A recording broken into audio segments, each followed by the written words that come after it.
உத்தரப்பிரதேச மாநிலம் முசாஃபர் நகர் மாவட்டத்தில் இரு தரப்பினரிடையே ஏற்பட்ட மோதலில் 9 பேர் பலியாகியுள்ளனர். வன்முறை சம்பவங்களை கட்டுப்படுத்த ஊரடங்கு உத்தரவு பிறப்பிக்கப்பட்டு ராணுவம் குவிக்கப்பட்டுள்ளது.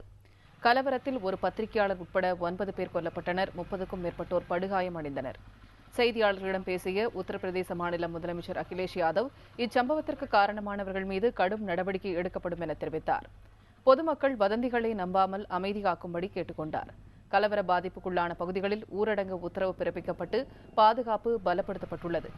கடந்த ஆகஸ்ட் 27ஆம் தேதி முசாஃபர் நகர் மாவட்டத்திற்குட்பட்ட கபால் என்ற கிராமத்தில் இரு தரப்பினரிடையே ஏற்பட்ட மோதலால் 3 பேர் கொல்லப்பட்டனர். இந்த சம்பவத்தை அடுத்து வன்முறை சம்பவங்கள் நடைபெற்று வருகின்றன.